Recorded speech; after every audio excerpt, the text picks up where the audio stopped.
قربانی دا څه شی دی؟ صحابه کرامو هم د نبی علیه الصلاۃ والسلام نه پوښتنه کړې وه، وی ما هذه الاضاحی، د الله پاک پیغمبره دا قربانی څه شی دی؟ هر کال مونږ په سوونو په لکاو په زرګاو د زناورو وینې تویو، نو دا څه شی دی دا قربانی؟ نبی علیہ الصلاۃ والسلام ورته وفرمایل سنت ابیکم ابراهیم علیه الصلاۃ والسلام، ستاسو د پلار د ابراهیم علیه الصلاۃ والسلام سنت دی. ابراهیم علیه الصلاۃ والسلام د اسماعیل علیه الصلاۃ والسلام د خپل بچی قربانی کوله، د الله تبارک وتعالی د طرف نه ورته حکم و په مینا مقام کې. الله تبارک وتعالی ولا د اسمان نه هدیه راولېږله، د اسماعیل علیه الصلاۃ والسلام په ځای باندې د جنت نه ګډ رالېږلی شو او د هغې قرباني وکړی شوه. نو څوک چې غټه کارنامه وکړي یو غټ کار وکړي، نو هغه یا ورځ بیا به طور یادګار خلک مناوي، یاره په دې ورځ باندې یو تاریخي کار شوی و، نو هغه ورځ بیا خلک مناوي او هغه یاد ځان ته تازه کوي. نو ابراهیم علیه السلام غټه قربانی کړې وه، یوه غټه کارنامه یې کړې وه چې په خپل بچي باندې چاړه راښکله. الله تبارک وتعالی ته د ابراهیم علیه السلام دغه یادګار دومره خوښ شو، دومره خوښ شو او د عمل ورته دومره خوښ شو چې الله تبارک وتعالی هغې نه یو یادګار وګرځو چې هغه ورځ راشي نو ما او تا ته حکم دی چې ته په څاروي باندې چاړه راوکاږه او وینې توی که چې ما ته د ابراهیم علیه السلام یاد را تازه شي او تاسو هم تازه شي. نو نبی علیه السلام ورته وفرمایل سنت ابیکم ابراهیم علیه السلام، دا ستاسو د پلار د ابراهیم علیه السلام سنت دی. صحابه کرام وفرمایل وی فما لنا فیها یا رسول الله، دا الله پاک پیغمبر نو مونږ له پکې څه دي؟ صرف د ابراهیم علیه السلام هغه یاد تازه کوو که نه مونږ ته پکې څه شی میلاویږي؟ نبی علیه السلام ورته وفرمایل بکل شعرة حسنه، د قربانۍ په څاروي باندې چې څومره ویښته ولاړ دي د هر ویښته په بدل کې تاسو له یوه نیکي ده، په هر ویښته په بدل باندې تاسو ته نیکي میلاویږي. او په بعضې زناورو باندې ویښته نه وي وړی پې وي، نو صحابه کرام وفرمیل فالصوف یا رسول الله، د الله پاک پیغمبر تا خو ویښته یاد کړو، نو په بعضې زناورو باندې خو وړی ده لکه ګډان شو اوښان شو، ته دې څه حکم دی؟ نبی علیه السلام ورته وفرمیل بکل شعرة من الصوف حسنه، د دې وړی چې څومره تارونه دي د هغې هم په یو تار باندې تاسو ته نیکي میلاویږي. نو په بعضې زناورو باندې ویښته وي لکه بزې وغیره شو،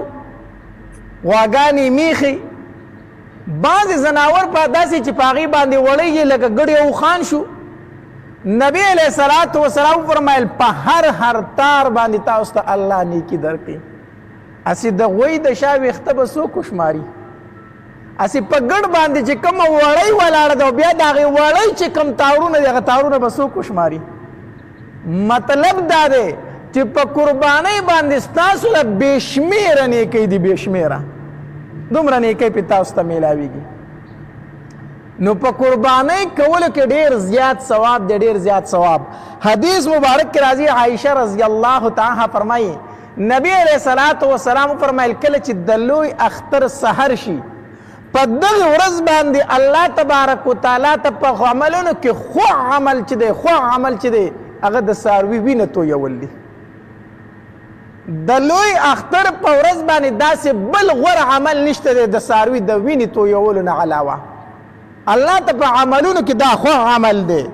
او بیا نبی علیه السلام وفرمایل وانه لیأتی یوم القیامة بقرونها واشعارها وازلافها، نبی علیہ الصلوۃ والسلام فرمایل وی دا کم ساروی چې تاسو د الله د رضا د پاره حلال کړئ په قربانۍ کې الله تبارک وتعالی به دا ساروی سره د دې ښکارونو سره د دې ویښتو سره د دې سوو راولي او د دې انسان د نیکو په تله کې به تللی کېږي ګوره دا هغه څیزونه دي چې دا د څاروي نه ورته اولی کېږي که نه د څاروي نه د هغه ویښته د هغه سوی د هغه ښکرونه دا پالتو څیز دی دا څوک استعمالوي نه دا ورته وکړي خو د قربانۍ چې کم څاروی دی د هغه نور اجزا خو پرېږده کم چې استعمال شوي دي هغه اجزا چې کم په استعمال کې نه راتله هغه به هم الله ستا د نیکو په تله کې تلي دومره زیات ثواب دی او قبلېدی څومره زر دي حدیث مبارک کے راضی نبی علیہ السلام فرمائی وَإِنَّ الدَّمَ لَيَقَعُ مِنَ اللَّهِ بِمَكَانٍ قَبْلَ أَن يَقَعَ عَلَى الْأَرْضِ فَطِيبُوا بِهَا نَفْسًا نبی علیہ السلام فرمائی کله چې تاسو د څاروي په مرۍ باندې چاړه راوکاږئ هغه وینه لازمه کې ته نه رسېدلې چې د الله عرش ته رسېدلې ده دلته لا وینه ځمکې ته نه ده رسېدلې او د الله په دربار کې قبول شو دومره زیات د دې زر قبلېده دي زر قبلېده دي قربانۍ کې په قربانۍ کې ډېر زیات لوی ثواب دی لوی ثواب او یو انسان باندې قرباني واجب ده او بیا هم دی قرباني نه کوي نو نبی علیہ الصلوۃ والسلام ورته ډېره سخته زورنه کړې ده نبی علیہ الصلوۃ والسلام فرمایي من وجد سعة فلم يضحي فلا يحضر مصلانا او كما قال علیه الصلوۃ والسلام نبی علیہ الصلوۃ والسلام فرمایي یو انسان د دې طاقت لري چې د قرباني کولی شي او بیا می قرباني ونه کړه د دې زموږ عیدګاه ته مانځله نه راځي د دې په ما پسې مونځ نه کوي دا څومره سخته زورنه څومره سخته زورنه نبی علیہ السلام فرمایي د دې زما عیدګاه ته نه راځي په ما پسې دې مونځ نه کوي چې قرباني پې واجب ده او د هغې باوجود دی قرباني نه کوي ډېره سخته رټنه ورته نبی علیہ الصلوۃ والسلام فرمایلې ده نو قرباني کول دا ډېر زیات لوی ثواب لري بعضې خلک دا خبره کوي یاره وایي قرباني څه شي له کوي دغه پیسې راواله په محله کې دي غریبانان دي یتیمان دي کونډې دي مړه قربانۍ سره کې خلک په سوونو څاروي حلالوي دا پیسې چاله ورکړه دي غریبانانو له ورکړه قربانۍ ته ضرورت نشته دی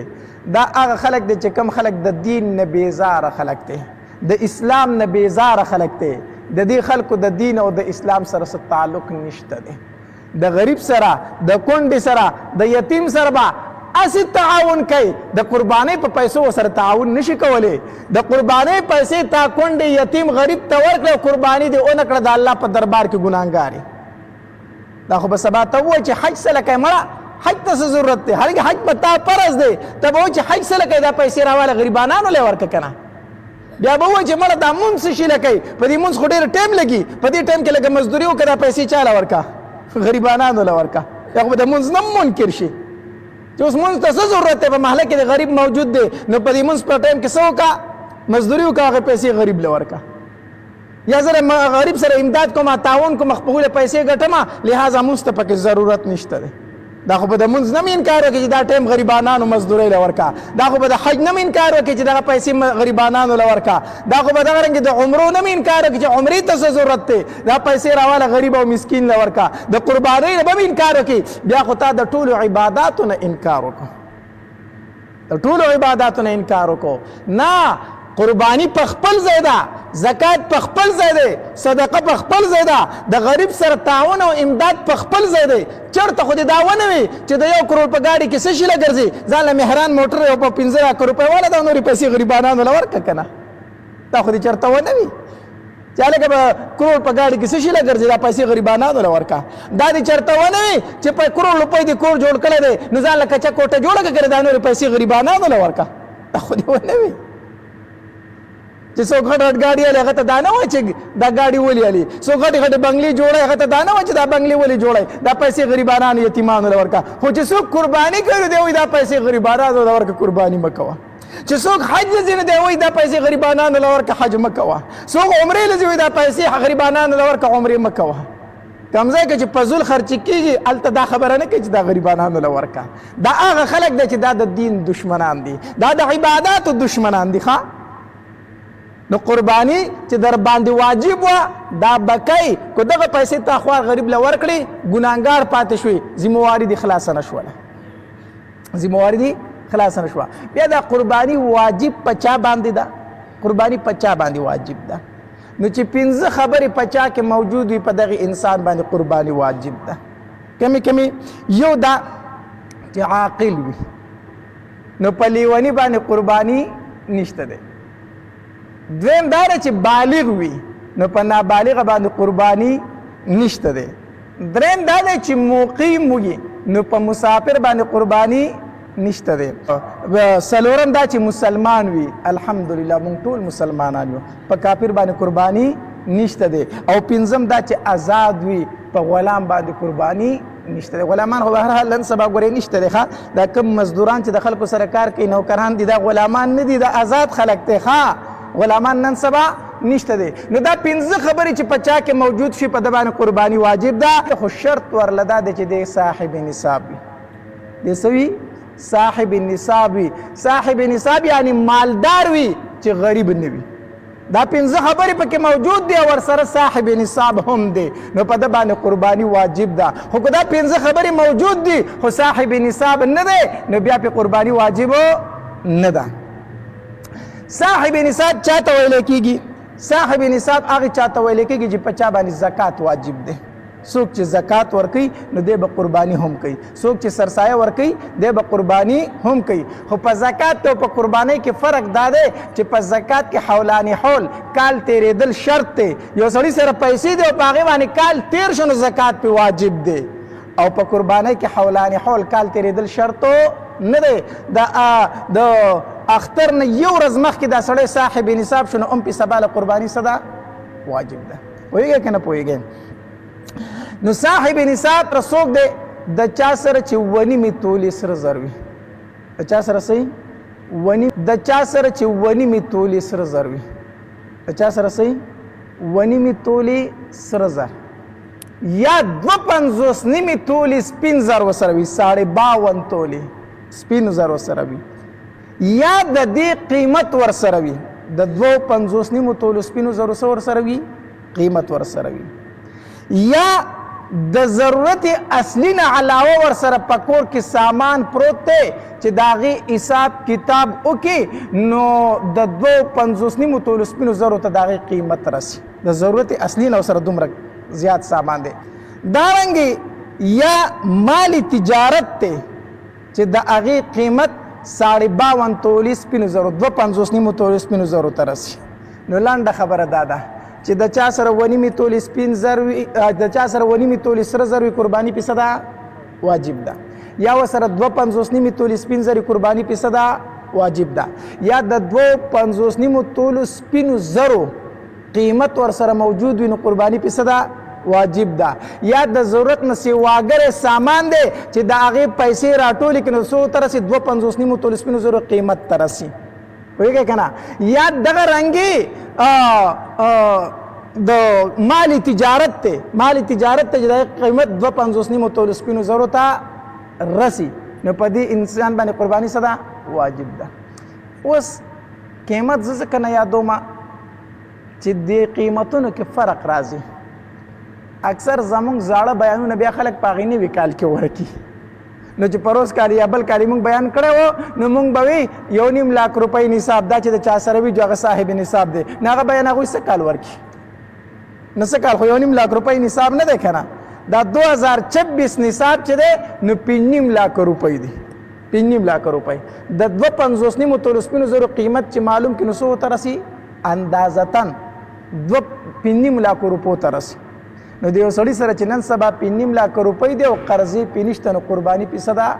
واجب د قرضې پې نشته. کو قرضې پې دي دلته ورسره 5.5 لاک روپۍ هم پرتې دي خو دلته پې 3 لاک روپۍ قرضه هم ده نو بیا پې قرباني واجب ده. قرباني دي نه کوي دا پردی قرض دي ورکړم بې صحیح ده. ځان نه دي دغه نه راغی پخناټې چې زه قرباني کوم. د دکانداران به پسې ګرځي ټلیفونونه پسې کوي روزانه او پیسې راوړه هغه پیسې نه ورکوي دلته قرباني کوي. اول د خلکو قرضونه ورکا پیسې در سره پاتې شي بیا څه وکړه قرباني ورکا. نو دانا چې پردی حق ته خوړلی دی او هغه دې په تکلیف کې اچولی دی او هغه در پسې ټلیفونونه کوي او ته روپۍ نه ورکوي چاته قرضه نه ورکوي خلک دې په جړه وجړو دکانداران دې په جړه وجړولو او دلته وایي زه قرباني کوم د دې نه ښه دا چې لومبې دغه قرضونه خلاص کړي خبره پوهېږئ که نه نو دا حساب چې د چا سره وي دا سړی صاحب نصاب دی قرباني پې څه ده واجب ده اوس یو سړی وایي مولي صاحبو 5 لک روپۍ خو را سره نشته دی او ما سره یو 2 لک روپۍ اسې سیواګري پرتې دي نو غواړم چې قرباني پې وکړم قرباني را باندې کېږي بالکل وکړه ثواب پکې ډېر دی ثواب پکې ډېر دی خو که قرباني دې ونه کړه نو ګناهګار نه او که ودې کړه نو ثواب پکې ډېر دی اوس یو سړی مولي صاحب زما زړه غواړي چې قرباني وکړمه پیسې ورله قرض وم په قرضو باندې قرباني کوم وایي کوم او که ودې کړه ثواب پې درته میلاوېږي ثواب پې درته د قربانۍ دپاره د قرض وکړه قرباني دې وکړه ثواب پې درته میلاو شو خو شرط پکې دا دی چې په هغې قرض باندې بیا هغې سړي دې الټۍ نه ورولې ښه بیا هغه په هغې خپل خو باندې نه ستومانه کوي د قربانۍ دپاره د قرض کوه هغه درته بیا خیرې کوي نو دې دپاره بیا قرضونه مه کوه ها که هغه ته په سمه طریقه قرض ورکولی شي وکړه او قرباني دې پې وکړه ښه خبره د ثواب درته څه کېږي میلاوېږي نو یوه خبره دویمه خبره لکه څرنګه چې په نارینه باندې قرباني واجب ده دغه رنګې په زنانه باندې هم قرباني واجب ده چې کله صاحب نصاب وي د یوې زنانه سره کالي پتري دي یا ورسره 5 لک روپۍ نغدي دي یا کالي دومره دي چې د هغې قیمت څو ته رسي 5 لک روپو ته رسي نو دا ښځه به بیا څه کوي قرباني کوي قرباني په دې واجب ده کو خاوند د دې د طرف نه وکړه کېږي کو وی نه کړه نو دا ګناهګاره ده دا به خپله قرباني په خپله کوي صحیح شو که نه دارنګه یو مسله بله کو چېرې زامن د پلار سره شریک وي کاروبار خوراک سکاک هر څه شریک دي او ټول زامن پیسې راوړي او پلار له ورکوي ځان ته څه شی نه پرېږدي نو بیا صرف په پلار باندې قرباني واجب ده او په زامنو باندې نشته دی